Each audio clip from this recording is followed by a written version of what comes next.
Wabarakatuh. Welcome back. We hope everybody had a good Ramadan. This is the R2F show, as you should know, with the Return to Fitra show, where we talk about various things that affect the Ummah, in particular to like spiritual abuse, um, transgressions of leadership corruption, and anything that we think that could help Muslims that may have deviated from the straight path, the fitra, and helping ourselves return to the fitra. So we have a chat. You can go ahead and enter any questions that you may have in the chat. We're welcome. We're happy to actually be back after Ramadan. We hope everybody had a great Ramadan, and may Allah accept it from you and us. Ameen. Um, so the title of our show, FemImams.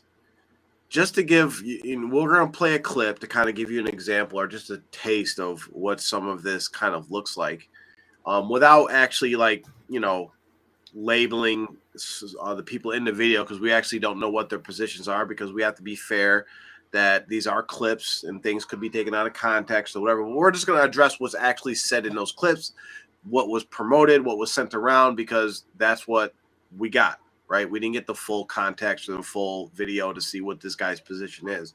But what a FemImam is? It's just a term that we've coined to, and everybody is going to know exactly what we're talking about when we mention this. Is that it's an imam, a speaker, a da'i, a scholar, anybody that's in this a position to speak in front of people, to influence people, to guide people. And you notice that what they do is a lot of their talking points, a lot of the subject matter that they actually cover is really catered to one audience. And that audience is women, Muslimas, right? And I mean, we see no matter where we are, especially in the West, we hear this all the time. How many times do you go to the Juma Khutbah, and the Juma Khutbah is pretty much bashing men, right? Which is fine. Like we going to Juma is, you're supposed to get admonishment, you're supposed to get guidance and all these good things, right? However, you don't see the same imam ever say anything negative or bash women, Muslims, right? Mm-hmm. They won't talk about hijab. They won't talk about the rights of a husband. They won't talk about these things, but they'll give countless of khutbahs and speeches about, how men should be treating women. You'll hear, and again, this is all true stuff, how we should be doing it. But you'll see there's a great imbalance in what these FemImams speak about, and we're gonna talk about the speeches or the content, the stuff that they put out there, but it actually goes much deeper than that, because it actually affects a lot of different aspects of Muslim life, because these are the same imams that say women that are going through maybe marital problems that they want out of a marriage and they don't have a justified reason to get a divorce, where they seek out these types of imams to get rulings in their favor, right? And they're usually, modernists, which is a whole nother type of thing. Like they're onto this modern liberal type of Islam, and you see the same exact stuff pop up over and over with these guys. So if Aubrey, if you have anything to add to this, I'm gonna try to go bark in the show while we chat real quick. Just real quickly before we go forward, today is the 12th day of Shawwal. So if you haven't done your 6 days fasting after Ramadan, these 6 days are equivalent to a whole year of fasting. So please, if you have the energy, or as long as you're not like on your cycle or maybe even pregnant, then please fast 6 days of Shawwal while you still have time to get that done. And to Jaffar's point, there is nothing inherently wrong with having a mostly female following, right? Typically, you see certain imams have a softer approach. Mufti Mink, for example, right? He's more soft-spoken. He's not as overt with certain things.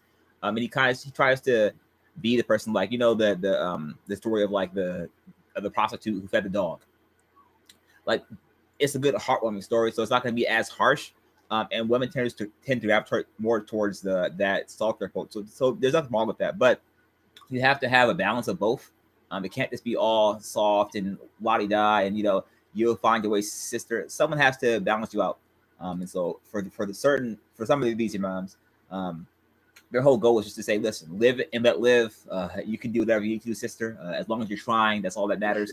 But never actually like holding her accountable. Like, hey, listen, like, sister, I saw you yesterday at the mall or at the coffee house, and you didn't have on a scarf. Where was your hijab?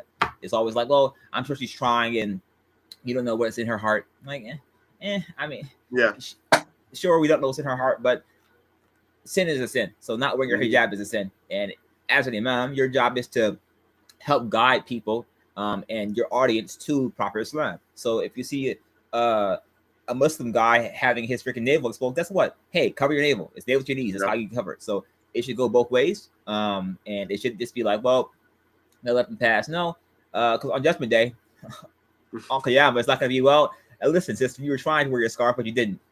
You openly sinned and not wear your scarf. Hey, brother, you had, every time you get to go play basketball, you had freaking short shorts on, like it says in the 80s. You're not Magic Johnson. So you have to cover your aura properly as men and women. And it's just something that kind of falls to the wayside because their whole goal, it seems like, it's just to pander to them, to coddle them. And there's a whole thing. If all women agree with you, you're wrong.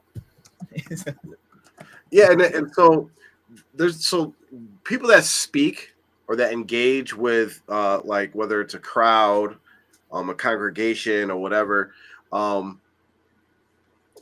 they know, like when they're speaking and the topics they speak about, they know you could feel the engagement or the response of the people you're speaking to, right? Mm-hmm. And naturally, you want people to react or be moved by what you're saying, okay? And now, typically, especially in the West, especially like if from some of us that come from like the African American background or in the African American communities, unfortunately, we bring some of that like Southern Baptist like feel to the masjid, right? Like we got to be like, right? And where do those usually come from? The men do it too, but a lot of times you'll be on the men's side, imam giving a khutbah, and you'll hear from the back. Exactly. Yeah. You hear that, amen, brother. Like you hear that stuff from the back. I mean, yeah. Come on, sister, right? And but that does encourage the speaker, like, oh, I need to keep going on this point, or I get a positive reaction from the audience when I'm talking about these sorts of subjects, right? And off the podium, off the minbar, or off the camera, it carries over. Yep. And we're gonna talk about how like this actually segues into a very important topic we're gonna talk about next week. For some of you that may or may not know, the whole Muhammad hijab scandal that's going on, right? Because when you are an important person, when you are a speaker, you're going to get, I mean, it is what it is, groupies, right? You're gonna get people that want to be connected to you or somehow, right? We seen that video with Abu Taymiyah when he went to, I think it was Minnesota. Yes. And they thought he was somebody. And so he walks into a masjid and there's girls damn near fainting, screaming out his name, hop over the wall to see him. Right. He's like, I have to get out of here. You people are crazy. You people are absolutely crazy. And they look at him like, what's wrong with you? Shout out to Abu Taymiyah. He's one of my favorite that's currently going on. And it's crazy to see because like these imams, whether they want to or not, after they get to a certain point, they reach a level of stardom. And in the Muslim world, it's so foreign to us to have stardom from these imams. So like people don't know how to act. And so they treat these imams and shuyukh as like celebrities. And how non-Muslim celebrities, they want to follow them around and harass them down. It's like, I'm here to eat dinner. Why are you following me and my family? Yeah. It's this YouTuber that I used to watch called Chunks. He's a Somali from UK, and he got married.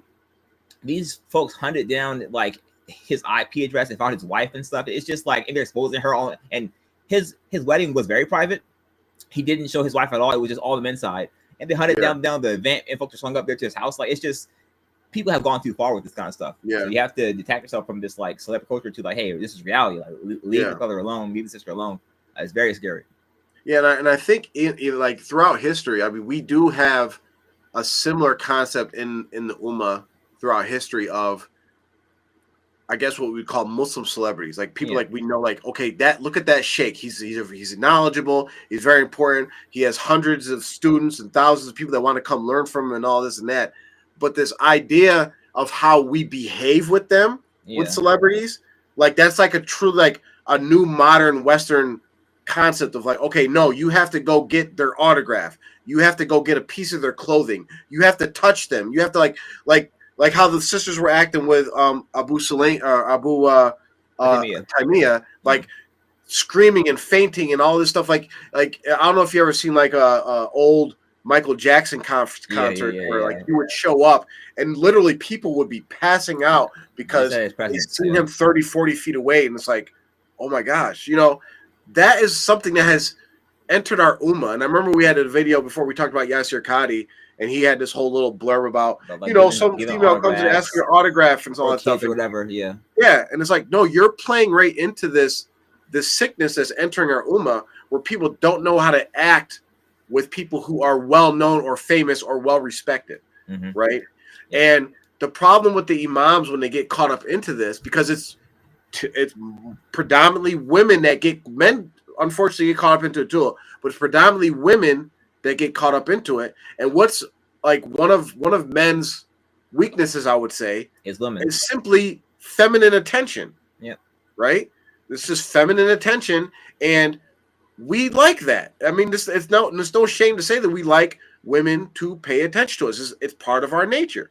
And so when you go up and you're speaking, like say you can give a khutbah about, you know, paying zakat or the benefits of reading Sota Kaf on Fridays. You know, alhamdulillah. Yeah, I heard about that. I don't care. Yeah, I may do this, right? Yeah, it's not too important to me. But if you give a khutbah about how Jannah lies beneath the feet of mothers, every girl's gonna like, mashallah, so true. Half y'all are mothers. It's like exactly. Yep. And then generic like that, and then it carries on to, okay, well, I said one thing to get the sisters on my side. Next time I go to Jama'ah, I'm gonna tell a story about how the Prophet stopped the whole army for the necklace, and then I'm gonna tell more. Like, so I keep trying to garner support from the women's side. Yes, that's the ultimate goal. Like, it's like, okay, and that's what happens, because they get stuck into this, and we talked about this with people that are social media influencers, where pretty much you're following because you're trying to get hits, you're trying to get our clicks, you're trying to get views, you're trying to get followers. Your followers start dictating what your content is, right?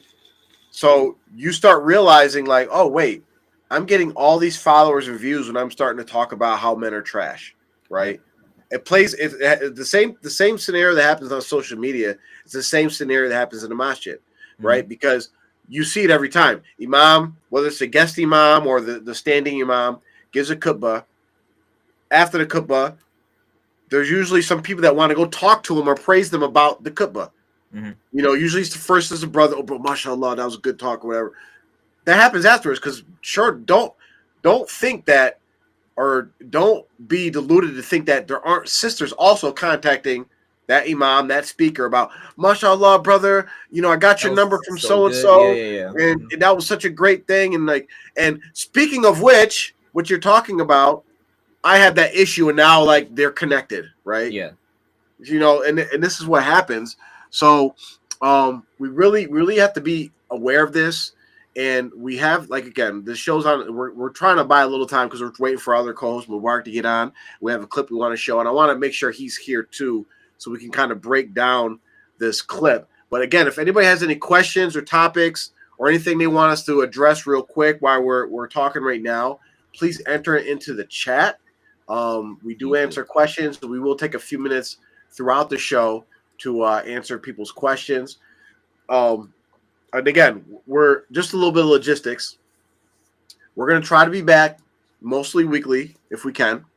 We're going to be trying to do shorter shows so that we can manage our time. Again, we this is part-time for us. This is something we do in our spare time. We all have real lives. We're not making any money or any living off of this. We're strictly trying to help the Ummah as much as we can with the knowledge that we have. But enter your chat, and you can email us at emailr2f@gmail.com if you want to contact us about anything. If you want to do an interview about a situation that you've been through, whether it's dealing with cult abuse or leaving a cult, we are here to do that. Or if it's any other situation dealing with some kind of corruption or transgressions or spiritual abuse in the Ummah, we are open to hear your case. And even if you don't want to come online, if you just need our advice, because we've dealt with this plenty of times, we could be here to give you advice. Yes, inshallah. And just to backtrack real quick, Jaffer mentioned about how, because how do you say this all the time? How do you say about how like your like following dictates who you are online and the content you make? I think that's absolutely not true. I think it only applies to you if you allow it to be so. So if we make 1,000 videos on cult content, and one day Jaffer Mubarak and I decide, hey, we're gonna pivot 180 and do stories of the Sahaba, we can do whatever we want to. You're only beholden to these viewership if you want to keep them that way. All right, because the whole purpose of your da'wah efforts or your online efforts should be to build a core following, and that core following should be able to follow you wherever you want to go. So on this channel, if we do a video about this, and then one day I do a video about history, guess what? We still get the same viewers from our channel, because we can do whatever we feel like it. So don't let yourself get trapped into a box because you gained 100,000 views on this video talking about sister struggle or being pregnant. That's cool and all, but don't let yourself be trapped in that, because this is what happens when people become like clout chasers. They're like, oh my god, this is it. I'm gonna become famous now, bro. Focus on your mission. Focus on what you want to do, because the worst thing you can be is stuck every day doing the same content about like, oh, I don't really care about I don't care about this at all, but it happened to just be famous, popular off this topic. So here I go, and now I'm that imam. I'm the imam that's gonna coddle you whenever you're doing bad. And you know what happens with those type of people, and we've seen it with people that we actually were personally connected to, is that because the quickest path to getting like a following is to go down the FemImam route, right? Either that or controversy. Right. Well, that's what they end up because like, okay, this is kind of standing up, because even the women will get just like, okay, yeah, this is what he talks about, whatever. Okay, I'm gonna move on to the next guy. Yeah. Right. Yeah. So then they're searching for like, okay, what's the next big thing I could talk about? And then that's when they get into like, okay, I'm just gonna talk about whatever's trending. You just become a trend person who's like, oh, look at this going on. Let me talk about that. And you don't really like Amr said, like having like a core following, right? Like we talk even this when we're talking about dealing with like cult situations, you have to stand on something, right? You have to stand on something. So like as Amr said, like we can talk about anything, and because of our backgrounds, because of our experiences, because of the knowledge that we have based off of what we've focused on throughout our lives, you're going to kind of get a similar spin on new material, right? Because we can always connect it back to something that actually relates to what we're trying to do, right? So it's very important. This is just advice for the leaders that are out there. Don't get caught in this trap. Don't get caught into it where you're trying to appease, because what you're doing is, when you're just appeasing to, let's keep it to the topic, appeasing to Muslimas, women, in your speeches, right? And not appeasing to them as like you're directing content on that to actually help them be better. You're actually directing content to them to make them happy, right? So there's a big difference, right? If you're just trying to make them happy, what really happens is that men are eventually going to see that and pick up on it. And then they will actually take you as a credible source for anything, right? So if these people end up coming to you for like marital disputes, family issues, whatever, I know I'm not going to listen to you, right? Because I automatically are going to be like, he's just going to side with my wife or my whoever, because that's the type of guy he is. even if that may not be the case, right? You may be giving like an impartial ruling or decision on something, but automatically you're discounting the men who are actually the leaders, right? The ones that's supposed to be leading society and families and all that. You're discounting that population, and they're not going to take you as a credible person to take advice from or anything from. So you have to really think about that. Absolutely. And if your content is your content, I guess, but if there's no male like presence in your content, you might have an issue, brother. Yeah. You might have an issue. There's no men in your content at all. It's just all like constant women, like, oh my God, brother, thank you. And then your heart and their comments, like to respond to them. Thank you, sister, for watching Long Mubarak. Like, you should probably stay clear of that. If I was you, at least, I'm not gonna have I'm not the person to go out there and make 1,000 videos about some women and how good they are. But if that's what you chose to do with your content ideas and your Islamic knowledge, by all means do you. But just you have to be careful, because the problem is that as a man, if you have too much access to women, you're probably gonna go left field. I'm just gonna go ahead and say it. You're probably like, dang, like they freaking love me. Like, I don't know, brother. I don't know. You might have to come back down. All right, reel it in. Welcome, Mubarak. We're just talking about some of the basically defining what a FemImam was or is, and explaining some of the dangers of becoming this type of person and what some of the causes are, and we're just talking about how, like, you know, the FemImams kind of get down this track of trying to please their audience, and like the easiest audience to please is actually women. So when you actually go down that route, you actually start becoming like a tool or of the women, because you're just trying to please them. And it's not like you're directing content to actually help them or make them better. When usually you're helping or making something better, you're telling them something they don't want to hear. They get down this road of just saying stuff they actually want to hear and want to please them. Yeah, and that's it. Well, if you say that the easiest audience to please, which they might be, but they're also the easiest audience to get canceled by too. So it's a kind of a double-edged sword. And I'm sure y'all mentioned it, that it's really not it's not the correct route to go anyway, to try to tailor your content to I mean, if your goal is to make money or to gain followers or to be liked, then go ahead. I mean, you got it. Yeah. But if your goal is to actually benefit, then a lot of times what you will say will not be what people want to hear, whether it be men or women. A lot of times, it may be things that are not easy to hear. But those people who really want to benefit, and those people who actually do benefit, they'll come back and they'll say, hey, you know what, this brother or this sister, whoever, they're actually beneficial. They're not just saying, hey, you know, some flowery and nice stuff just so that, you know, they can maintain their following, but they're actually providing benefit. I got a quick question before we get into the clip and start commenting on that.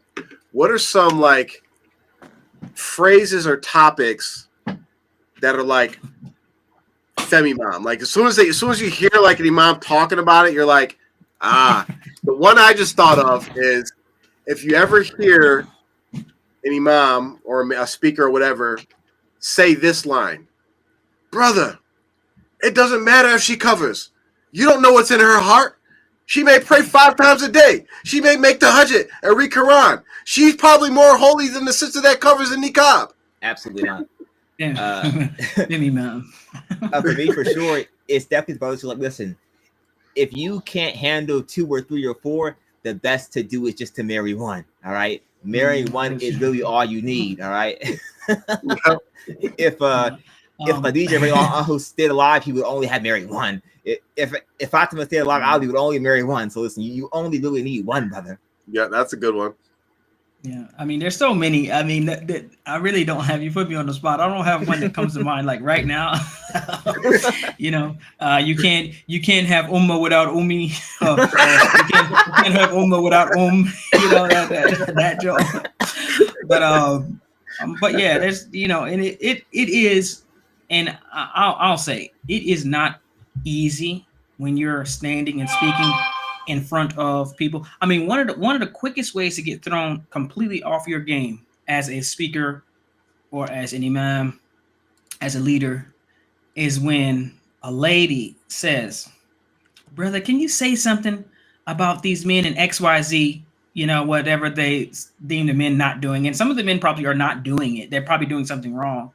And then all the ladies are like, yeah, absolutely. Yeah, something needs to be said about this. And then it's almost like they like gassing your head up and you have to kind of like, tell yourself, this you gotta check yourself and make sure you're not, pandering to the crowd. Like, does it actually need to be said? Mm-hmm. Sometimes it's what the lady says is actually, she may be in the wrong, but because that crowd of ladies is like, oh yeah, it's time for these brothers to be told about themselves, and people just they love to put on a performance sometimes for the crowd, and they get caught up, and then when they start liking it, people start saying, oh, that was a great talk, you need to do that more often, we need to have you back more often, or you need to brother. And then there you go, you're off and running. Oh, $100. And one way for yourself, if the leaders and speakers are listening to this, if you only get invited to speak at like one marital like talks or discussions or sessions, and you're always getting invited by like the women who are organizing the group, or you're always only get invited to speak at like feminine type or women type topics, that might be a sign like, hey, why do the women keep inviting me or requesting me to speak on this topic? Well, it might be because you're saying what they actually want to hear. And that could be extended out to even like other situations. But yeah, like if the LGBT community keeps reaching out to you to come speak at their events, well, you're probably saying something they want to hear, and that helps them, so. Absolutely. All right, let's get into this clip.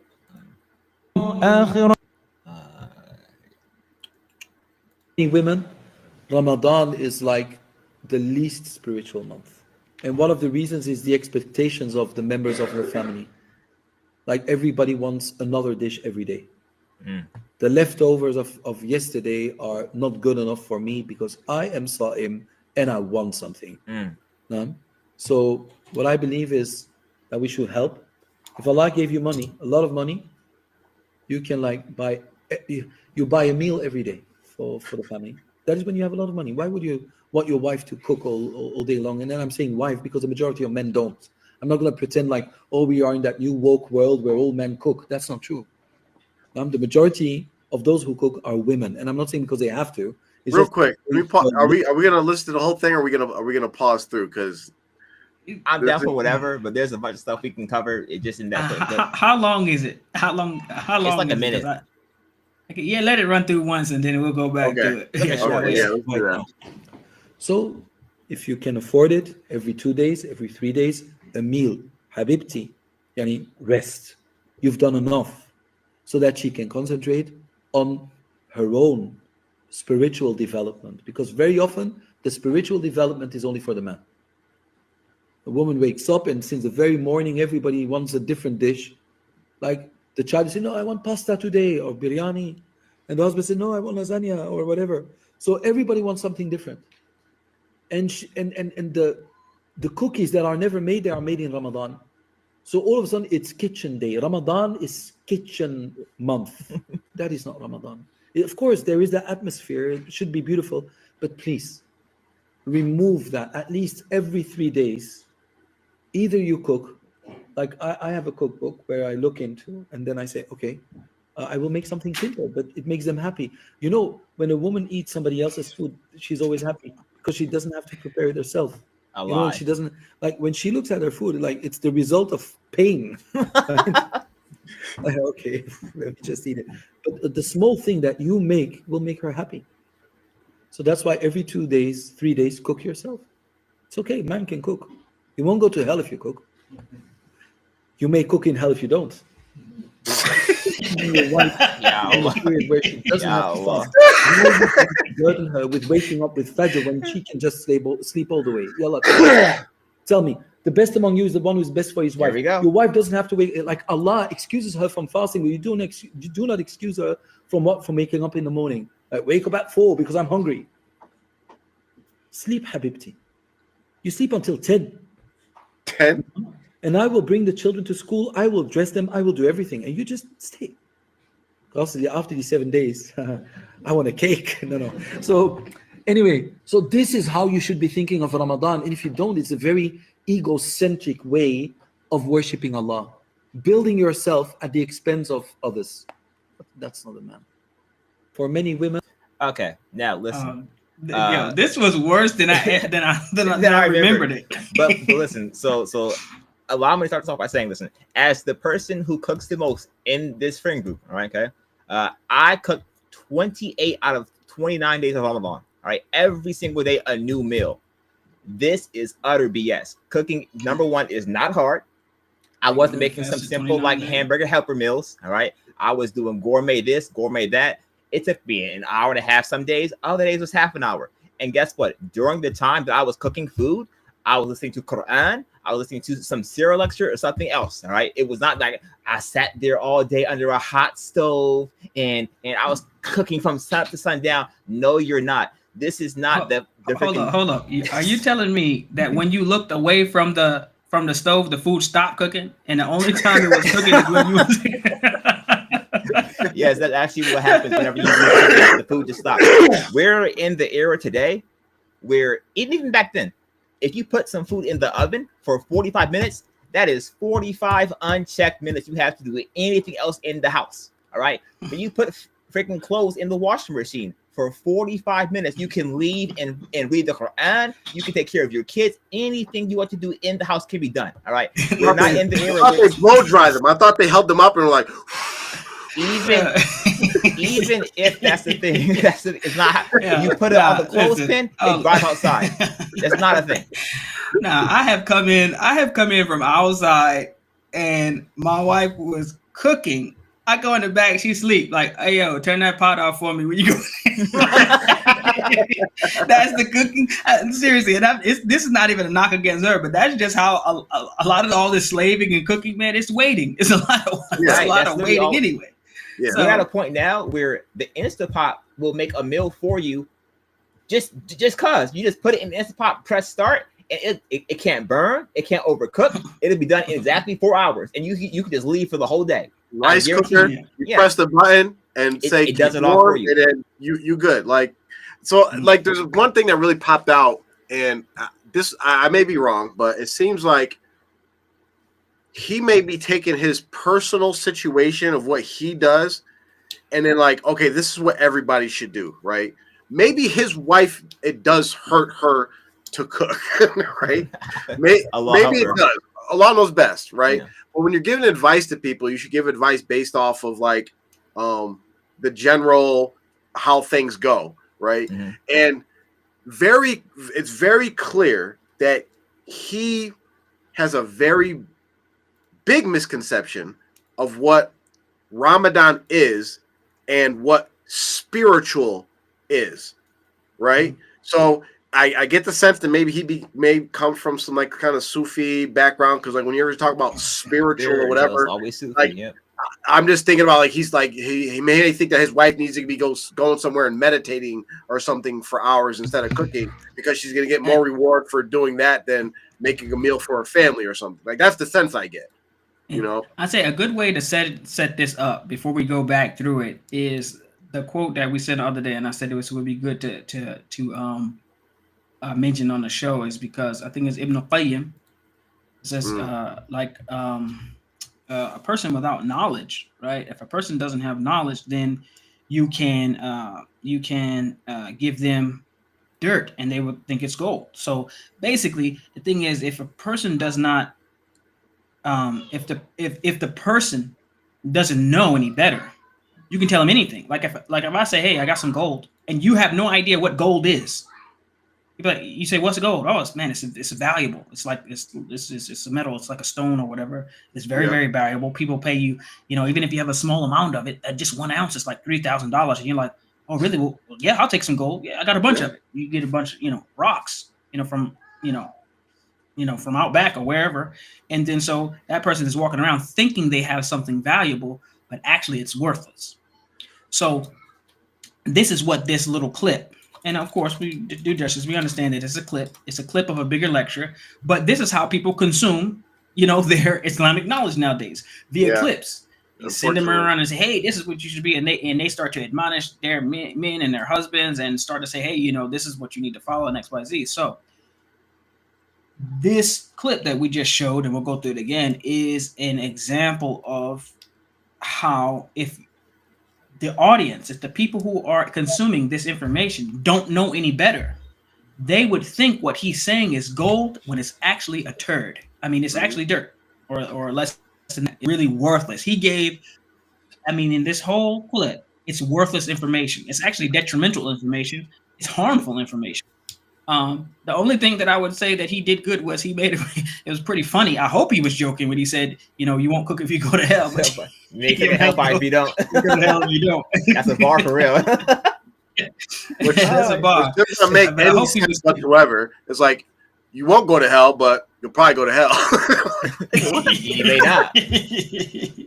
I don't know where it says in the Quran that you're going to go to hell for not making dinner for your wife. Well, that's the thing. It's like even this cooking thing. Not to say like there's no problem for you cooking as a man for your family.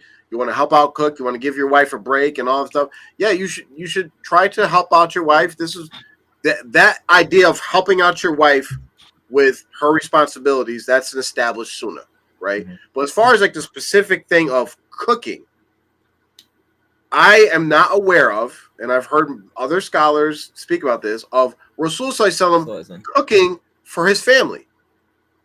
So when you say this statement of like, you might be cooking in hell if you don't, you got to really be careful about what the hell you're saying when you're saying these things. I mean, they acted like Rasulullah Sallam. He had an apron on, and he was like, he's burning his hands trying to turn the naan, and just he wasn't doing that. Sorry, it just didn't happen. I mean, like if he did, okay, it's no problem, and maybe he had to cook sometime, but it's not something that because this is the thing.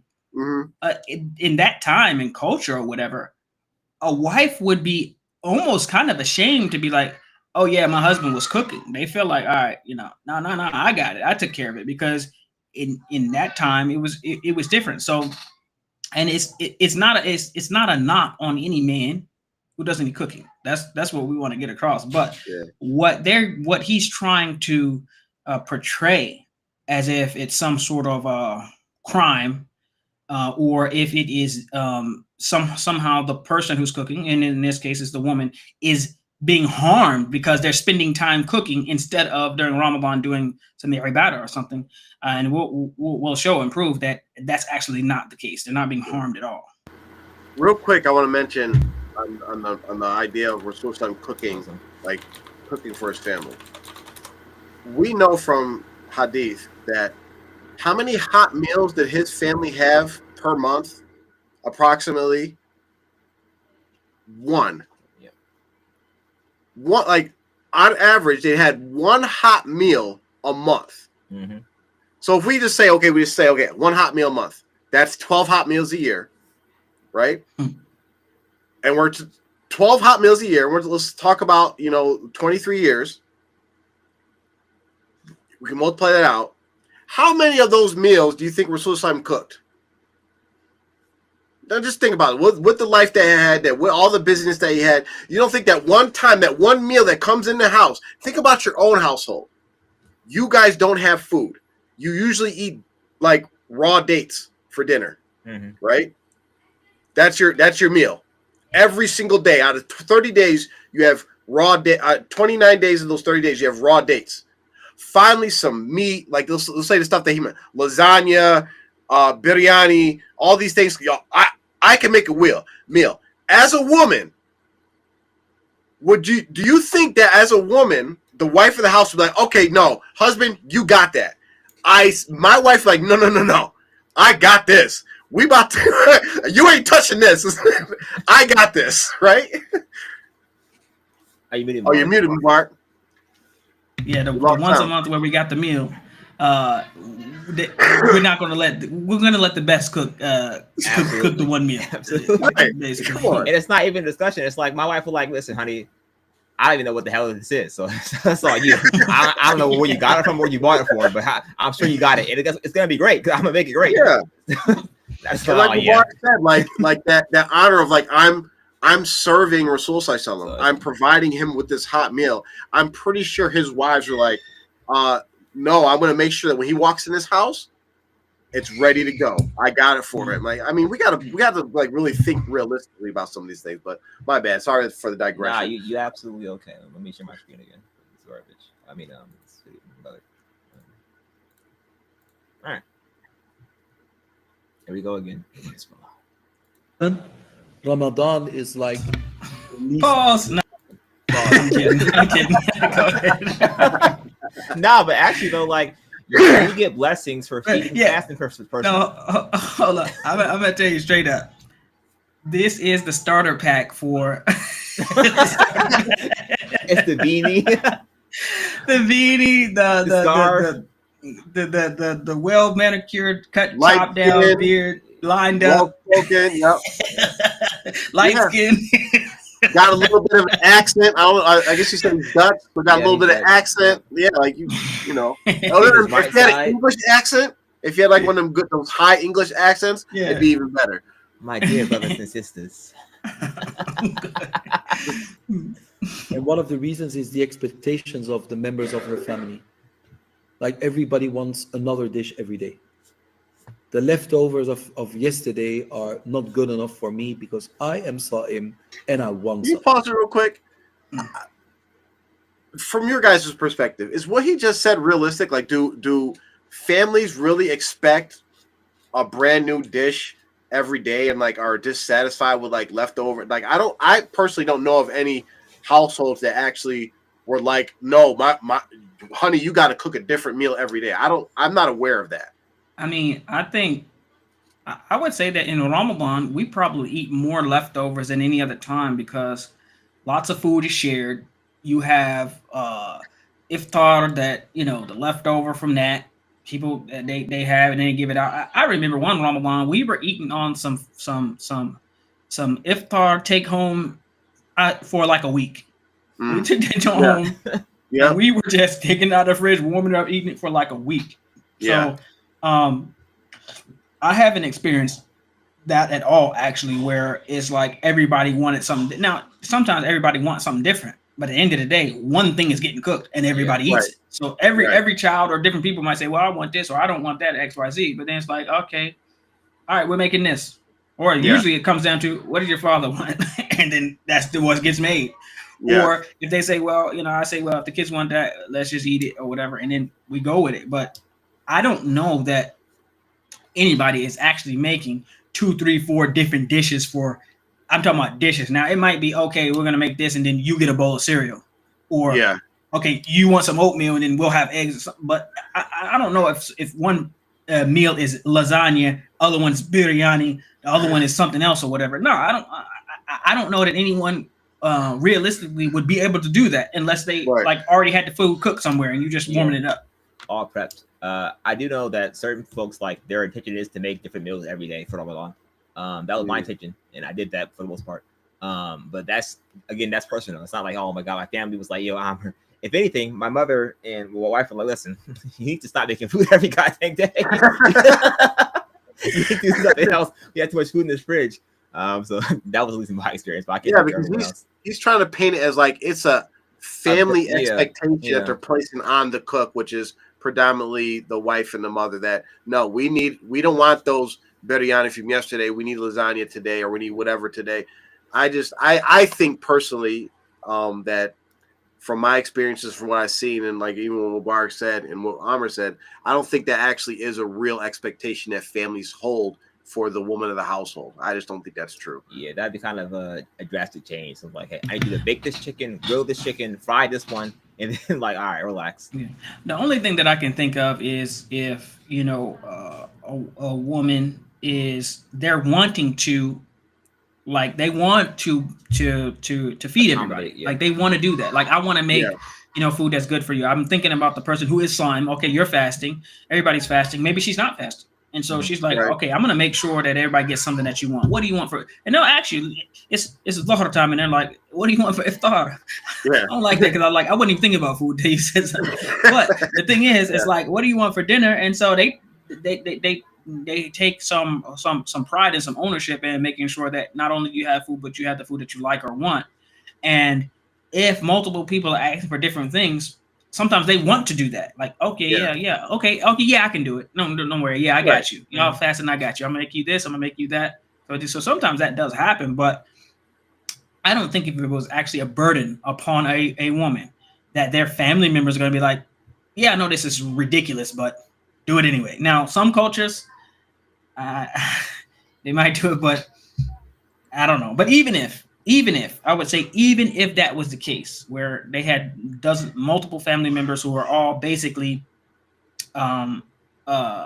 demanding different dishes, even if that's extreme, it's probably not the case. But even if it was, there is it's a non-issue, I would say, from the perspective of Ramadan and spirituality and missing out on something. It's a non-issue.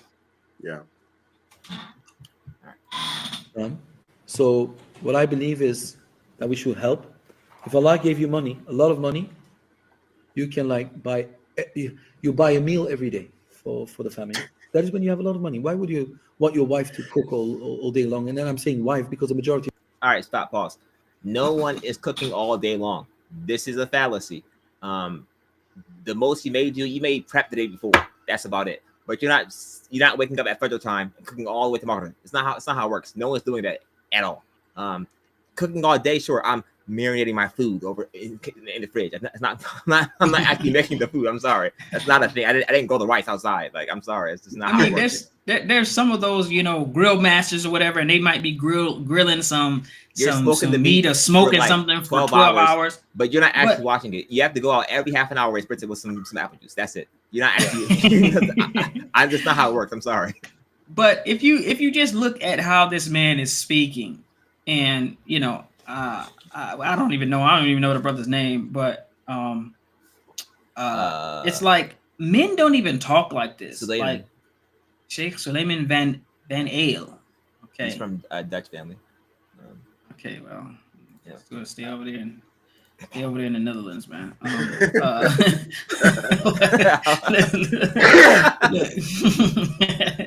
Listen, men don't even speak like he says. If you have some money, if you have a lot of money, just buy a meal every day. Like the person who earns the money, who has to work for the money, is not doing that. They really don't talk like that. Like it's just some money, a lot of money, or whatever. It's like, man, okay, like you might say, "Hey, man, if you can afford it, like if you got enough, if you can make it happen." But it's like, okay, if you have a lot of money, now every child and most women think you already have a lot of money, even when you don't, because you should have enough to do this. So it's easy for the person who has not had to go out and work for that money to spend it, and that's the way he's sounding. Like, oh, if you have money, buy a meal every day.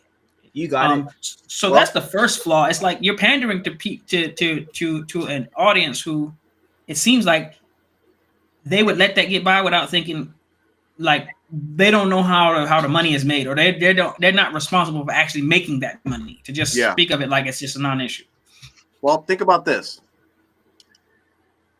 Unless you're going to like Burger King, Taco Bell, or some fast food place to go feed your family, it's going to take more time away from your spirituality to go out to dinner than it is to actually make a meal at home.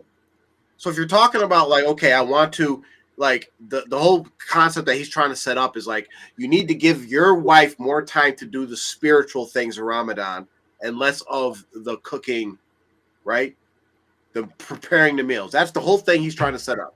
Well, when you go out to eat, one, you gotta get your family ready, whether you have kids and all that, get ready to go out.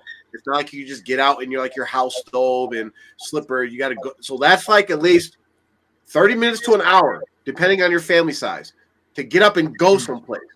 You go and you sit down, then you wait another 30 to 45 minutes. If it's a good place to actually get your food. Now we're talking about an hour and a half, hour and 45 minutes. Then you're talking another 45 minutes to eat your food.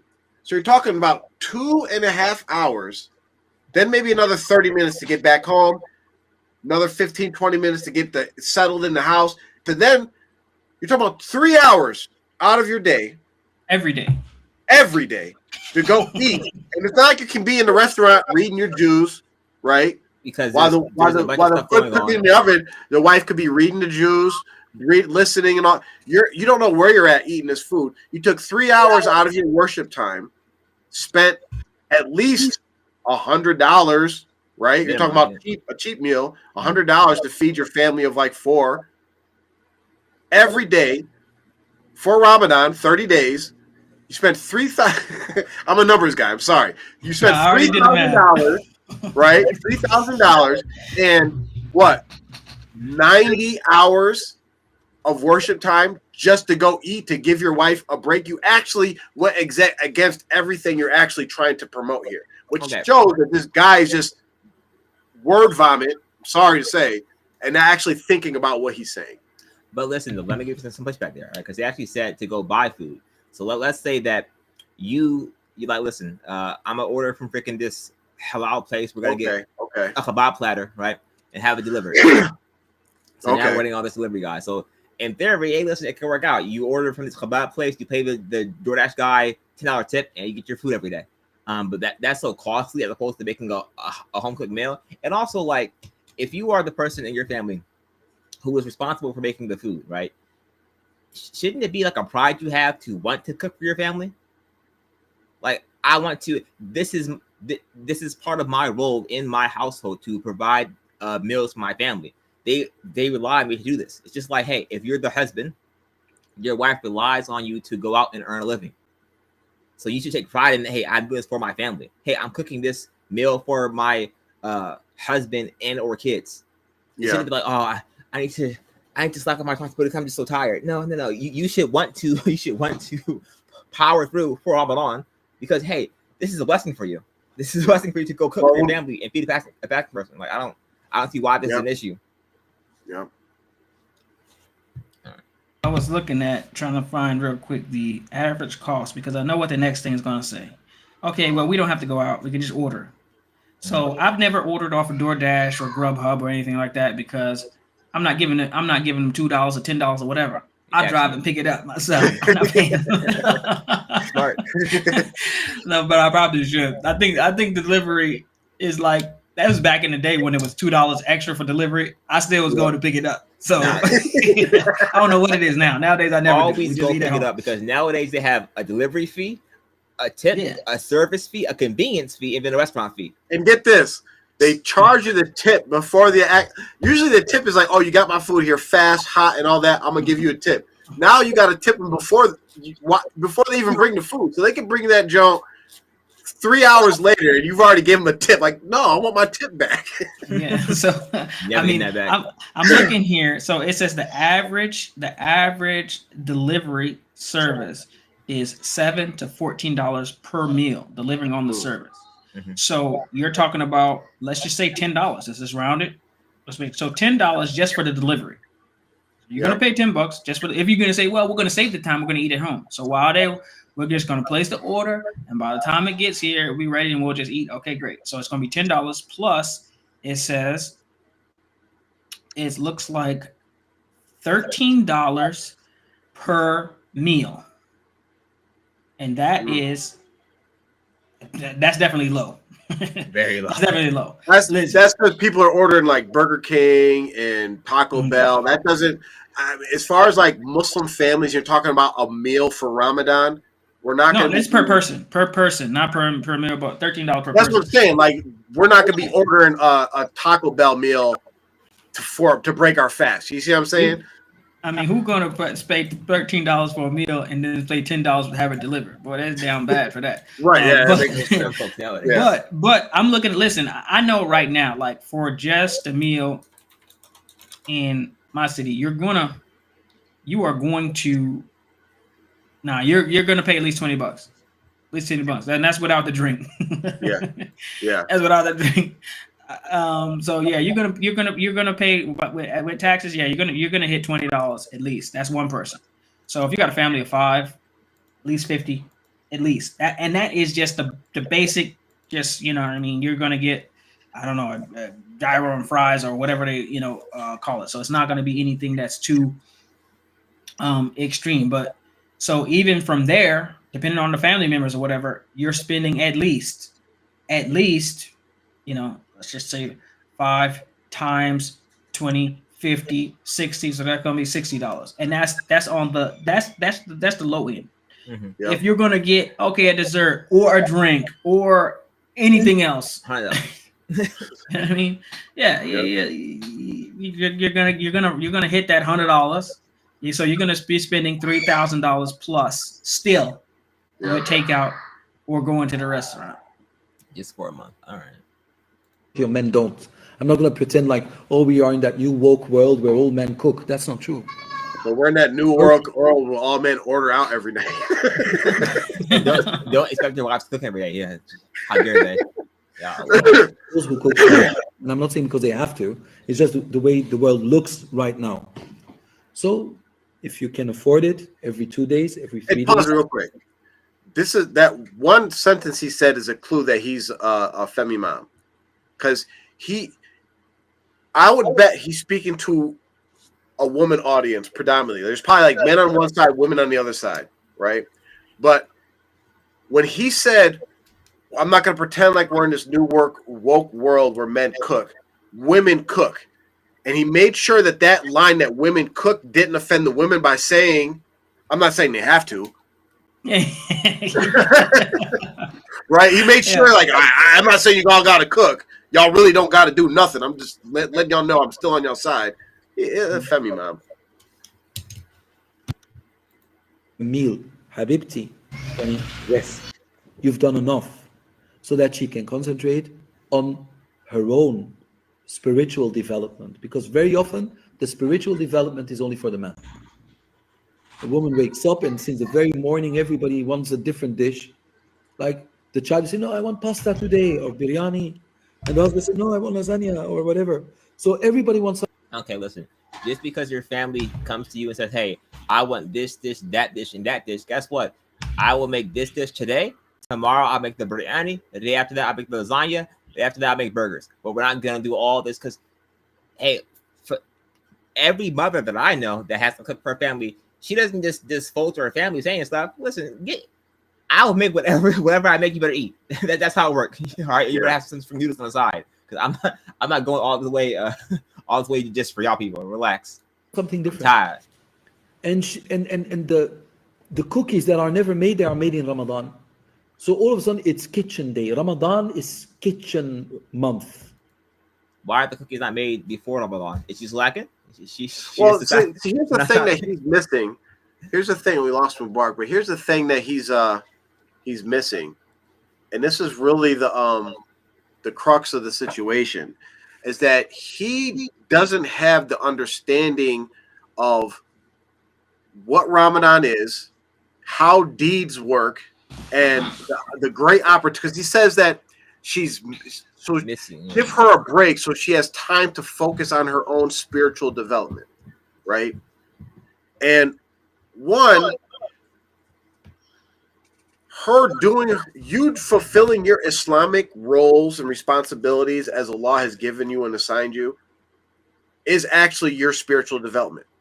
Because, like, when he mentions, the cookies that aren't basically what he's saying, like the type of sweets and stuff that no one makes during outside the regular year, people start making them during Ramadan.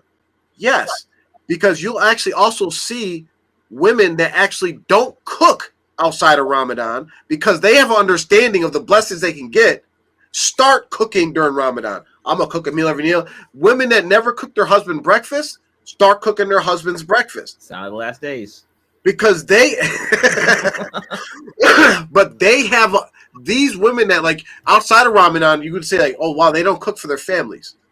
But then they cook during Ramadan. They actually have a better understanding of what Ramadan is than this man does right here. Because they know that whatever I'm doing to serve my family, whatever I'm doing for the sake of Allah, during Ramadan is going to get even more blessing because I'm doing it for the sake of Allah. This is worship, right? To break it down real simply, and we're all adults here. A woman and a man having relations during Ramadan, you're getting more blessings when you have relations outside of Ramadan. And like, just think about what we're saying here, right? Think about, you know, a wife is not supposed to refuse her husband. But guess what? Let's just say now, like, this is gonna be his next khutbah. Men, y'all should not be approaching your wives during Ramadan. Habibati, give your wife a break. Right? I know you feel the urges. I know you fasted all day and you're feeling the urge to approach your wife. Habibati, let her rest. Let her sleep till 12 o'clock. Do not approach her. That's the next khutbah this guy's gonna get. When in actuality, you're both gonna get blessings for doing something halal, as the hadith tells us that, you know, you're avoiding sin, and doing these things during Ramadan is going to actually increase and boost your spirituality. And I would say that probably, if a woman, I mean, didn't want to have relations, or we can take it back to cooking. If she actually did not want to cook, or if it was difficult for her, she actually will get more blessings because she's still doing it for the sake of Allah, to help her family, to make it easier for her family, and it's difficult for her. And I will use the analogy of the person who, you know, with the person who's able to read the Quran easily, beautifully, and well, right? What does Rasulullah say? That person, okay, they're going to get the reward. But the person who struggles, they're putting forth the effort, they're reading the same ayat, but it's not as easy for them. They're struggling, but they're still putting forth the effort. They get more barakah for that. Why? Because of the effort that they did. So you can look at that, how Allah will reward you for your effort if you're doing it for His sake. And if it's easy for one person, but harder for you, but you're still doing it because you say, I want to do this for Allah, then that means you put more effort, more energy into what you were doing. And it was purely for the sake of Allah. While some person, you know, they might just like to cook. They're going to cook inside Ramadan, outside Ramadan, whatever it might be. They're going to cook. They're going to cook just for the heck of it. So there's no change. There's no hardship for them. Mm-hmm. But for the person who says, man, I don't want to cook. Man, I don't want to wake up at 3:17 so that I can have the food ready for everybody to eat by 4:12 or whatever it might be. So for that person, it's even more barakah. And that's why the quote of Ibn al-Qayyim is so important when he says, when you don't have knowledge, someone can bring you dirt and you will believe it's gold. So for any of the women who listen to people like this and think, oh, wow, look at what he's saying, this is golden advice. It's trash, actually. He is robbing you of loads of barakah that you can get. If you're one of those people who were stuck in the kitchen, even if it's outside of Ramadan at any time, anything that you have to do to facilitate things for other Muslims, and especially your husband and your family, you're going to get rewarded for that. So there's nothing that you might be doing that goes, unappreciated by Allah. Now, your children or your husband or whoever might overlook or might not appreciate, but Allah is never going to be lost on Him what you've done. You know, and Allah says that وَلَا يُضِيعُ أَجْرَ الْمُؤْمِنِينَ. We're never going to let the deeds, the good works of the Muslims and the mu'mineen and the believers to be wasted. It'll never happen. Jaffa, you muted. Jaffa, you muted. You're muted, Jay. You're muted. There's something that comes. There's a hadith that comes to mind, and I know it connects to this somehow. But I'm wondering how, with his stance on women cooking, does he work in, because women can actually, it's permissible, like during Ramadan, that the women are allowed to taste the food, right? If what? They have like an oppressive husband, right? Yeah, he's like really demanding, yeah. Right, so there's something there behind the wisdom behind Allah, like allowing that. Like, you can even taste the food if you have an oppressive husband that you want to make sure the food tastes right. Like, how do you work in this guy's stance where, like, you're literally telling women, you know, you are telling men from whether they're oppressive or not, like, yeah, you shouldn't even be having your wife cook during Ramadan, where, like, it just shows that Allah has actually set this up for women to get a lot of reward, and even to the point of kind of like technically breaking their fast in order to serve their family and serve their husband. And it's a reward and opportunity that actually, like, men, you don't have that same opportunity. We have the opportunity of taking care of our responsibilities during Ramadan. Like I don't see no one, nobody's, and it's really crazy when you think about it. You don't hear any, I don't know what you would call the FemImam version of a woman da'i, but you don't hear any women out there saying, women, you want your husband to go to work in the morning and come home at night and work 8 hours. Habibati, say Habibati, no, I'm going to go do your job today.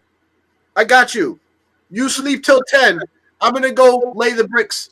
I'm going to go clean the gutters. I got you.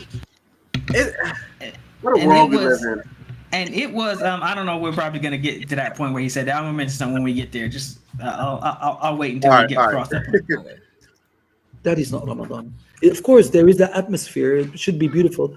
But please, remove that at least every 3 days. Either you cook, like I have a cookbook where I look into, and then I say, okay. We're losing recipes. When a woman eats the food, she's always happy because he doesn't have. Okay, wait, hold on, stop, pause. When a woman eats someone else's food, she's always happy. That is not true. If my wife goes somewhere and the food is bad, she's like, Amr, why the hell am I here? This way to stay here, bro. I'm not eating this again. So that's absolutely not true. It's the same for me. If you go somewhere and the food's bad, I don't care who made it. I don't care who made it. It's not about, oh my God, I'm just so relieved not have to cook anymore. If the food's bad, the food's bad. Yeah, seriously, I don't believe this man. He said he has a cookbook that he looks into. I mean, does anybody talk like that actually has a cookbook? Absolutely not. A cookbook. I mean, it's 2025. Who actually has a book anymore? Like, use your phone, athlete. And the thing is, even if he did have a cookbook, the way he said it is like, you don't use that cookbook very much. If you do have a cookbook, you don't use it very much. So he's almost exposing himself a little bit, man. This man is a joke. He really needed somebody, like, first of all, I would never be in the audience there. I never go to little sit down lectures where you sit there and have somebody sit there with his little iPad or whatever and just spew off a bunch of stuff. I don't waste my time with that stuff. But still, if I was there, I would have objected in the middle of this joint. Like, I would have interrupted him. Brother, please stop. You have to get out of here. Also, listen, like, if you're the person that cooks in your family, right? Whatever your wife or husband is cooking, you're stressed out because, like, I don't know what they're about to make in this kitchen. So low key, like, when my wife cooks, right, I have to be there because she's like, I don't know what I'm doing sometimes, so I'm gonna need you to help me out here. And basically, it's just me making food anyway. So, look, that's exactly true. Because, like, as far as like the overall point of like what you actually can take from maybe what he's saying is that, yeah, husbands, it's okay to help your wives out with their stuff. Sometimes you should do that when you can, right? You'll get blessings for it. I don't cook in my house, very rarely, right? Whenever I want to get break, I do exactly what this brother says: is I'll order something out, or we'll go out, right? So there's very few. We can count. There's on our hand less than 5 places out of all of the places we've eaten out at that my wife would be like, oh, we need to go there to eat because I want to eat their food. Most of the places are okay. The food's good, it's edible, right? And it's more about, I just want to be out in the atmosphere, hang out with my family, and just like, that's really why you go out to eat, right? But when I do cook at home, guess who's also still cooking? Because I'm like, hey, can you season that? Wait, how do I do this? And so she's in there like, yeah, you do this, and she ends up like making at least like 2 or 3 of the size anyway because I'm like, that can stuff, right? So the most I do is hey yo, turn that pot off, and I'm like, all right, I got it. Which button is it? Turn the knob, bro. Turn the knob. Or sometimes, no, seriously. Or sometimes it's like, oh yeah, can you stir those onions? Okay, why they so they don't burn, and I go up and listen. I can stir some onions. Yeah, you can stir some stuff up. We can flip over something. Flip that over. Yeah, I got you. I'll flip it over. That's the extent of what I do. Be helpful. Gotta be helpful. Yes, sir. All right. To prepare it herself, and she doesn't like when she looks at her food like it's the result of pain. All right, stop. Stop. Like, where did you get this from? It's his on the pain.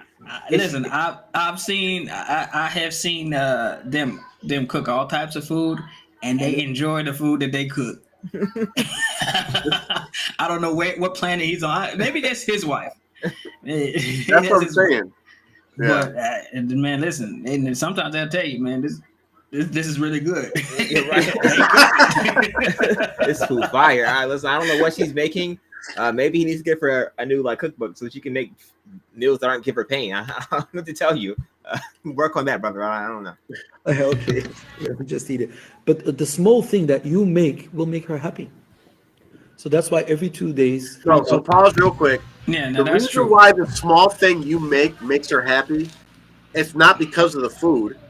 It's just because of the thought of oh, my husband's willing to help me out. Yeah. That's it. It could be a peanut butter and jelly sandwich. It could be a bowl of cereal. Whatever is within your wheelhouse.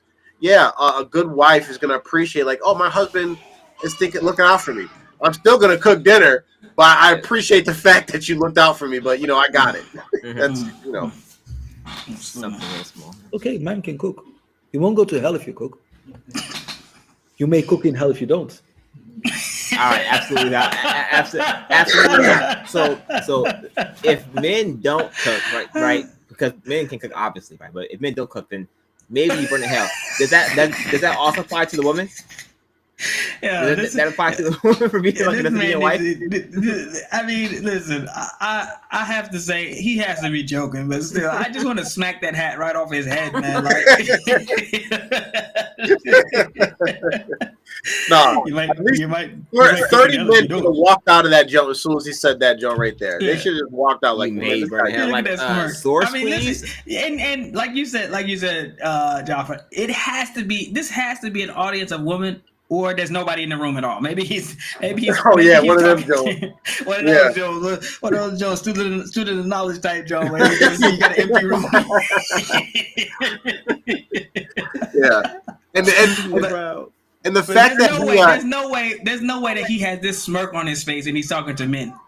There's no way. Yeah, and the fact that you said he had Sheikh as his title. Yeah, Sheikh or. It's got to be a Sufi Tariqa type of jump because there's no way. Let's see. Imam Van El is the Muslim chaplain at the London School of Economics, Imperial College in SOS. There you go. He's a chaplain. He's a chaplain. What chaplain means is basically you're the Muslim guy at the college who organizes the Muslims and leads Juma sometimes at the rec center on dorm B. That's what you are. So he puts Sheikh in front of his name. Talking to a bunch of college women. MSA, that's what it is. Yeah, I was about to say he's probably talking to MSA, bunch of college girls, and probably 75% of the girls in that joint wasn't even Muslim. It says that he was born into an atheist Dutch family in 1979, quickly grew disillusioned with the philosophy, fallacies of atheism, converted to Islam at the age of 18. He learned and memorized the Quran in Sudan and studied classical Arabic and other Islamic sciences in Belgium, Sudan, Jordan, and Saudi. He received permission to teach Arabic grammar from the director of Arabic language facility at the University of Jordan. Authorized teacher of recitation styles of Quran. He was a BA in Islamic theology. Is currently pursuing an MA in mental care from the Islamic University of Rotterdam. Okay. That goes to show you, a person can have all types of credentials and can still be spewing nonsense. That's why it's so important to acquire the knowledge yourself, because you can't just say, well, this is Sheikh so-and-so, he has this degree or XYZ. They still can be spewing nonsense. So every day you gotta increase your knowledge. Otherwise, you wind up, thinking that you got to cook, otherwise you might cook in hell. Man. Especially when your wife is in a period where she doesn't have to fast. Why would you like to burden her with? Okay, wait, hold on. In the period when she's on her cycle, that's all the more reason for her to cook. You know, guys can be us all day. And she can eat. Yeah, so she can eat. She can taste the food. She's gonna have all the energy. Her energy gonna be on. She's gonna have full energy bar the whole day. So she's good. And that's how you max out on, we talked about this, how many, we broke down when she doesn't cook, right? Because we broke this down in the chat. Yeah. let's just say we'll just keep it even, an hour, right? It takes an hour to cook for a family. In that hour, if she doesn't cook, let's say she could read a juz, right? So she gets the blessings of reading one juz. But in that same hour, when she's cooking for her family, that's actually reading a juz, right? Her husband, maybe her 2 kids, that's 3 juz she's getting credit for, because she's providing the meal that's allowing them to continue the worship and all that, right? Also getting the credit for providing for her family, also getting the credit for feeding a fasting person, right? When she's on her menses and can't do anything, it's kind of getting me mad right now. And watch this. Hold up. Watch this. Go ahead. And the thing is, if they take, I'm sorry, I stole your from that, but no, go ahead. Listen, if they follow his advice when he said earlier in the video to order out, instead of her getting all the barakah for those fasting people and those people reading the juz, and she's cooking for them, and she's getting all that, plus she's getting credit for the juz that she would have read, but she had to cook. Guess who's gonna get all that barakah instead? You are. As her husband, because he paid for the food. Hey, low key, but he's paying game for real. Yeah. So literally, what he's getting them to do is to actually leave all types of barakah and let the husband get it all. Yeah, but check out this part. This is the part that's actually pissing me off, and just knows that he's just pandering, and because at the beginning he sets it all up like often Ramadan is not. It becomes kitchen month, whatever he said. Yeah, that women aren't getting the spiritual stuff they need during Ramadan because they're cooking. Then he goes into when they're on their mens, instead of trying to get that spiritual benefit of Ramadan that he's saying that this is what they should be doing, he says sleep till 10 a.m. Sleep, Habibati. Just sleep. Don't do any spiritual development. It's guys full of crap, man. And the thing is, one of the biggest stressors for some women during Ramadan is that they're not able to pray and fast, and they feel like they're not able to do as much ibadah as they normally would do in the days when they're not on their menses. Yep. And so that question comes through every time. They're asking, what can I do? And, I feel so down that, I feel like I can pray and fast, why can't I? And whatever. Hey, listen, this is what Allah said. You can't pray. You can't fast when you're on your menses. And so they want to do something. They're hungry to get some barakah during this time. And this man is literally telling them, don't do anything. And this is the opposite. Every sensible shuyukh, they've given them other opportunities to say, hey, listen, you can still read the Quran, you can increase in adhkar, you can do other things. And they say, hey, listen, you can make sure that you're feeding the people, volunteer to babysit the kids, while also other women who are not on their menses can do tarawih or whatever it might be. This man says basically do nothing. And I'm telling you, it's starting to click to me now. Like we saw this video a while back, but it's starting to click to me now. This is like one of them. This is like if Shaitan wanted you to do less during Ramadan, which of course he's locked up, but if he had a game plan, okay, these people are Muslim. They're definitely going to fast. They're going to participate in Ramadan, but how can I get them to not be as productive during Ramadan as I could? This is what he would do. Yeah. Instead of just saying don't fast, he's not going to be able to tell you don't fast. He's not going to don't do anything about it. No. It's too powerful. But what he can do is get you to start feeling disenfranchised with what your role in it is, or start to get you to think, to have some negative thoughts or feelings about other people, what they're doing, and you're reaching for what other people have, when actually you just need to play your role. Every team, every business, everything that you see, has a structure, and everybody has to play their role. And in some instances, people do get overlooked. But like I said, Allah is not going to overlook your effort. The woman to take this advice she may be on her menses for a third of the month. Yeah. So you're telling her to literally do nothing for a third of the month. You're telling her for every day she could be getting, she could be getting the barakah for every single fasting person in her family, even if she's fasting or not, because she's feeding them and she's going through the effort of cooking for them. Instead, he's saying, no, don't do that. He's actually trying to steal the barakah from you, and what he doesn't even realize is, you're giving it to the husband. And whoever was at the restaurant, the Muslim brother at the restaurant who cooked the food. Because a lot of the cooks in these Muslim restaurants are men. So, I mean, you're literally, I mean, if you want to say a FemImam, but he's really not. And that's one of the tricks of feminism, is that it's actually detrimental to the women.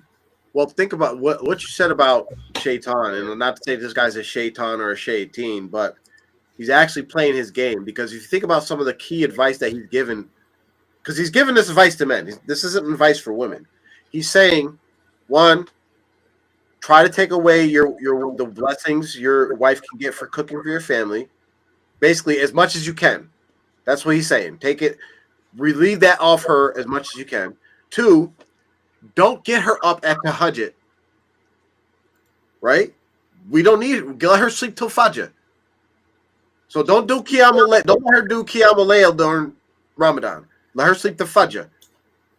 And when she's not praying, let her sleep to 10 a.m.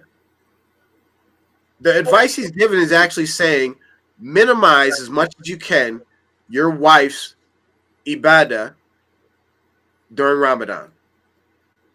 That's essentially the point of this message. It's really sad when you think about it. I know we were kind of joking about it, like you said. It's really deep. It's really deep. Okay. With waking up with Fajr when she can just sleep all the way. Yalla, tell me. The best among you is the one who's best for his wife. Your wife doesn't have to wait. Like Allah excuses her from fasting, but you do not excuse her from waking up in the morning. Pause one second. I gotta say. Actually, there's a hadith. I mean, I wish I forgot how bad this video was, but there's actually all types of stuff going on. There's a hadith where Rasulullah actually would wake his family up. He would forcibly wake them up during Ramadan, especially in the last 10 nights, so that they did not miss out on the barakah. This man is actually telling you to do the opposite of what Rasulullah did. He's telling you the opposite of Sunnah. And I will ask, have you guys heard one ayah, one hadith in this short clip? Of course, we know it's a clip. It's only a minute or so long, but still. Close. He's given halfway where he just said the best of men are best of wives, but he used it out of context. Yeah. Oh, they love to use that one. They use that one a lot. That is the FemImam go-to hadith. Without anything else attached to that. They just throw that one at you and run. It's like the Musa Kidder of hadiths for them. For the Sufis, Mm-hmm. Sleep, Habibti. You sleep until 10. And I will bring the children to school. I will dress them. I will do everything. Okay, wait, hold on, pause. Listen, she has kids and stuff. Listen, this is not her first time having her cycle. All right, this is not the first time ever. Like, we have to start acting like women become freaking handicapped when they're on the cycle. They have their cycle all the time. I work in a hospital full of nurses. These nurses be working 12 hours a day on their cycle. They're just like, oh my God, I can't work anymore. Oh my God. Like, let's stop doing this. It's like some sort of debilitating injury, like she lost a leg or something. Like, oh no, I'm bleeding. It's like, okay, yeah, that's terrible. But guess what? Every other month, you're fine. Like, you work through it. Like, why is Robert all the time after just like, I can't take the kids to school, honey. I'm so dying. I want to know, on average or stereotypical, what man of the household has the time and the availability, even if he wanted to follow this guy's advice, that he actually could. One, that he's going to order out 3 times or twice a week. Nah, he said, right? He said every day. Every day, right? Even worse. Yeah, right? Then he said 2 times or 3 times. What was that part of it, right? Then the part of, right, I'm going to get the kids ready for school. I'm going to do this. I'm going to cook. Does this man have a job? I really want to know if he has a job. Absolutely not. Right? I'm going to tell you straight up. This man doesn't have a job, nor does he have a girl. The only scenario... Hold on. The man with enough time to... he can cook every day. He can get the kids ready every day. He's going to eat out every day. This is a bachelor. This is a man who has no woman. He's either a bachelor or he's a housewife. Because his wife can sleep to 10 a.m. every day if she don't have to pray. Like that, and nothing affects his house. He has his little cookbook. He's like, this dude's a wife. And like, okay, so in some scenario, let's say that okay, maybe he works third shift at the hospital, right? So he's there like he's there overnight, right? But then like after you work third shift and you come home at 7 a.m., your kid's already at school. So like that's not impossible. If you're from home, right? You have to be on calls and stuff at home. You can't just like leave and take your kids to school. It's not how it works either. So I just don't see how it's like, okay, me, I work freaking first shift, all right? So I'm there freaking like 4 a.m. to like freaking 2:30, all right? But like I'm not, I wouldn't be there if I had kids to take to school. It's not how it works. It's not feasibly possible. Like, their kids go to school at 4 a.m. It's not the school you go to. I want to tell you. Make me story you got going on here. Oh, yeah, well. And you just stay. Also, after the 7 days, I want a cake. No. So, anyway. Oh my God. Now that is ridiculous because there are plenty of things that a husband is going to just remind his wife that after these 7 days is up, this is what I want. But it's definitely not gonna be food. I don't know what I want the cake. The relation. I want the cakes, plural. Man, I seem to think about food. How big are you? Big back shake over here. and then he said no. Like, what's wrong with this man, yo? He's like, if you do say, hey, listen, even if the man was like, even if he said, hey, after you get up. First of all, he's literally cooking every day or ordering out, and he's taking care of the kids or whatever while she's sleeping until 10 or whenever. While after these 7 days, and he can't be like, all right, after you literally do nothing for these 7 days. Meanwhile, it's during Ramadan while I'm fasting and working, doing whatever, all the stuff I'm doing.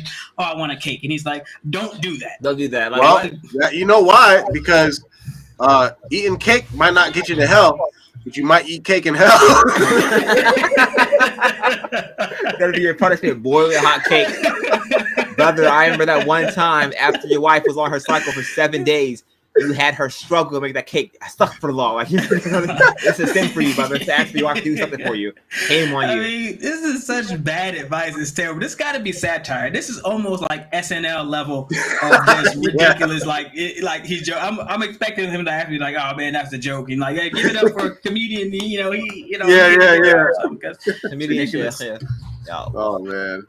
You should be thinking of Ramadan, and if you don't, it's a very egocentric way of worshiping Allah, building yourself at the expense of others. That's not a man. For many women, wow. Definitely. He's talking. He's talking to women purely. I mean, building yourself at the expense of others. Your wife taking care of her family and doing. I mean, so if you're working and providing, the resources or the home or whatever it is so that you can do all this ibadah that you're going to do or whatever, is she building herself at the expense of her husband? Right. Is it only when you receive some sort of benefit and barakah and some sort of blessings and your life is made easier by your wife, you're taking advantage? But if it's the other way around, then you should be doing all that. Yeah. So, but it's not like that. It works both ways. The wife puts in a lot of effort and energy in helping her husband and making things easy for him and providing the environment so that he can do lots of ibadah during Ramadan. Mm-hmm. And she's getting credit for everything that he does because she's making it that way. It's been plenty of times, like when I get up, like I said, I wake my wife up, I start praying. She starts cooking. We meet when it's time for the food to be served. Sometimes she gets a chance to make a few rak'ah, and sometimes she doesn't. But guess what? All the rak'ah that I'm making, while she is not able to because she's doing the cooking, she's getting the credit. So It's not. I'm not building myself up. Where I'm praying, but she's getting the credit too. Like I'm praying for both of us.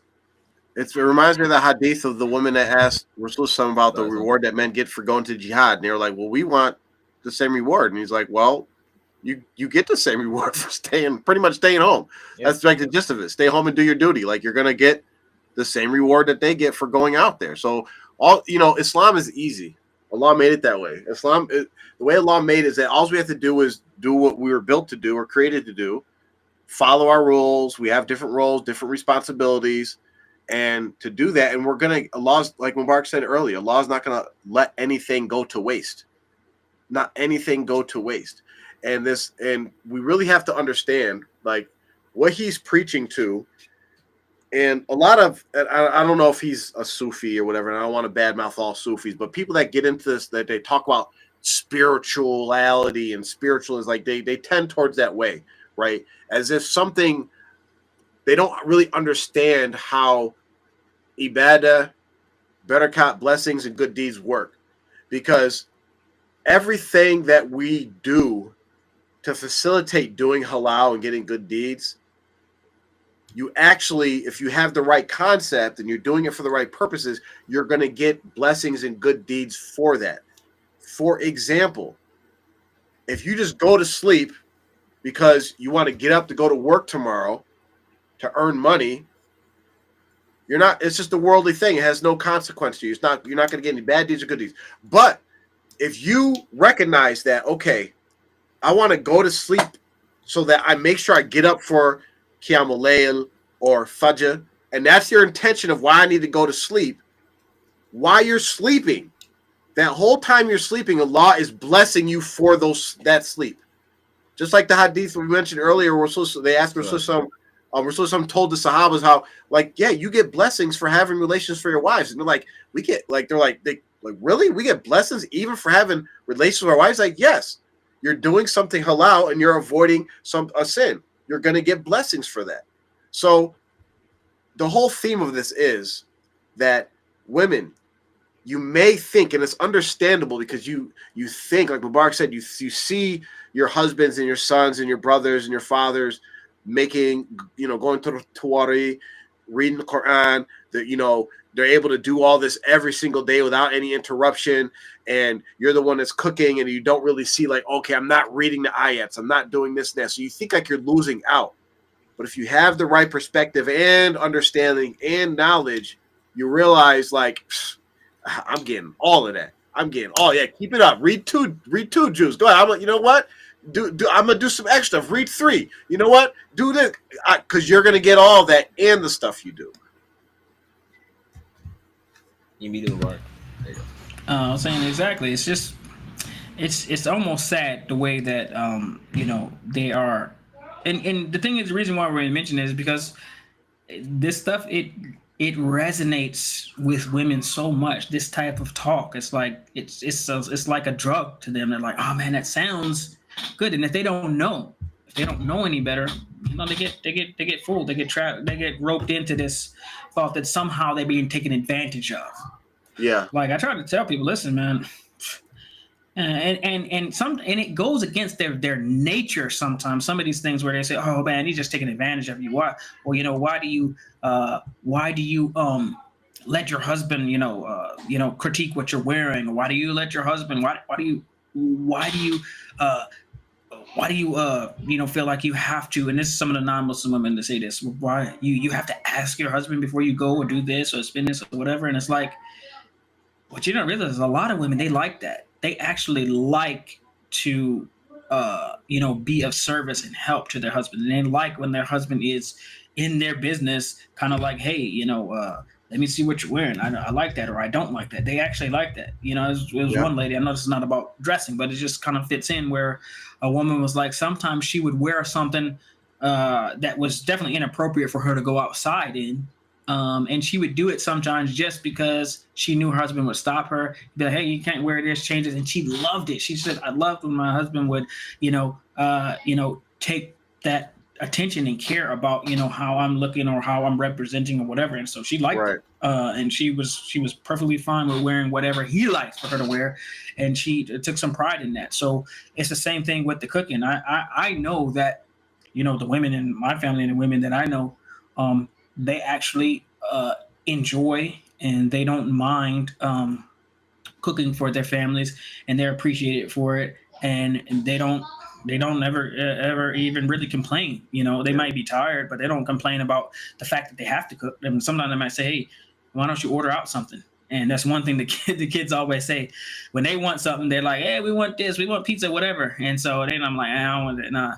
But one thing they do know, they say, "We know if my wife," they were like, "We know if she asks you to do it, hey, can you order something out that I'm going to order out?" It's like all the that's like the cheat code. They were like, "All right, Yep, they figured it out. Yeah, we figured it out. We gonna that's how we gonna get what we want." Yeah. Yep. So I mean, it's a thing that and a lot of husbands are already like that. That's the thing that's acting as if it's some sort of issue. I don't really know of that many issues where when a wife really seriously is just like, "Hey, let's eat out tonight."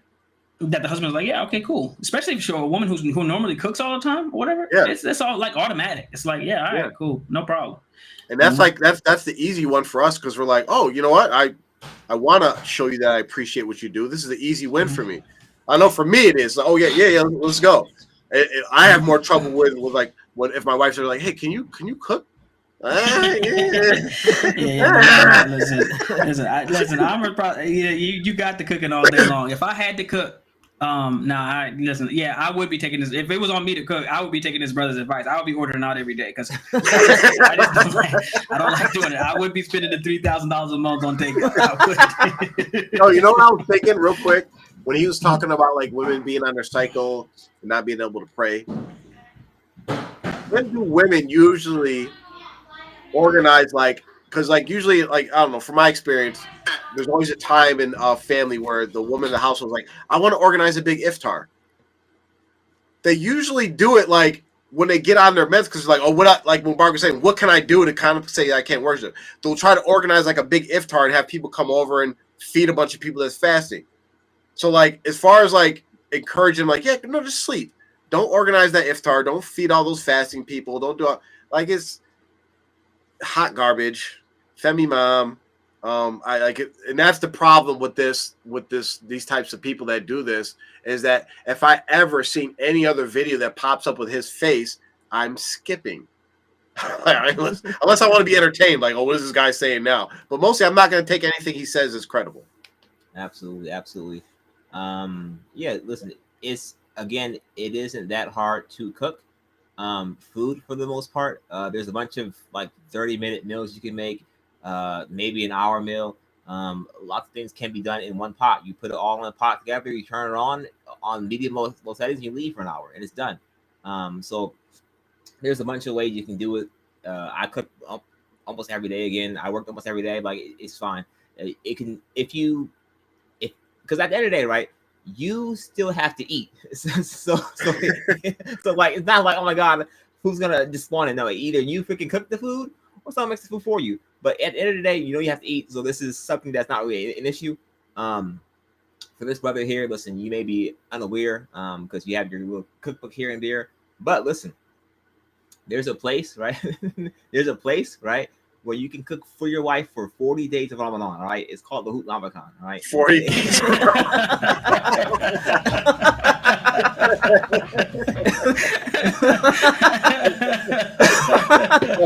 I thought your food disappears there. It just pops up. As soon as you said with the 40 days, I'm like, what's good?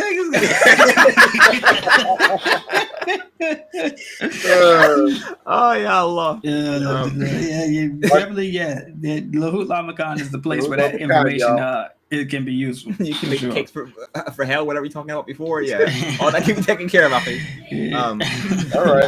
Well, that wraps up our show for tonight. Tune in next week where we're going to cover a very important topic. If you guys haven't heard of the Muhammad hijab controversy that's going on, we're going to cover that from both ends of the spectrum and bring out some very important information that people should be paying attention to when dealing with these types of issues. We're going to be fair. We're going to be unbiased. We're going to be objective about the situation and hopefully give some good advice to both sides of this situation and help inform people that's whether you're on the side of being transgressed upon, whether you are the transgressor, whether you're the falsely accused or anywhere in between, or whether you're the people that's trying to help the alleged oppressed or abused of what you should be doing and how you should be doing it. 2, number 1, protect yourself and make sure you're not transgressing others in your quest for seeking justice. But we're going to cover that. It should be entertaining. It should be informative. So tune in next week as well for that. Any other last words for you guys? And just I think we touched on the topic. I don't know if we did a separate show or was it part of another show during the kind of the Wissam Sharif issues where we touched on secret marriages, why someone might have one, what it looked like, and all that. I think it was that segment was part of a show. If I'm not mistaken, I don't think it was a separate show. But if you go back to some of the shows we did around, like the video that Jafar did regarding the Yasser Qadi initial response to Wissam Sharif. That's a good video to go back and look at. Do some homework this week, okay? Look at that video if you haven't seen it, or if you have seen it, review that. And then we did a video where we covered some of these issues with these secret marriages or whatever, and some of the reasons why they might come up, what to do about them, and kind of some of the things surrounding that. That show is a good one to look at too, and then you'll be prepped and ready for next week's show, inshallah. Subhanallah walhamdulillah wa la ilaha illallah wallahu akbar wa la hawla wa la quwwata illa billahi al-azim. Assalamu alaikum wa rahmatullah. Wa alaikum assalam wa rahmatullahi wa barakatuh. Hoot Khan is still in Pakistan. 40 days, 40 nights, 40 years.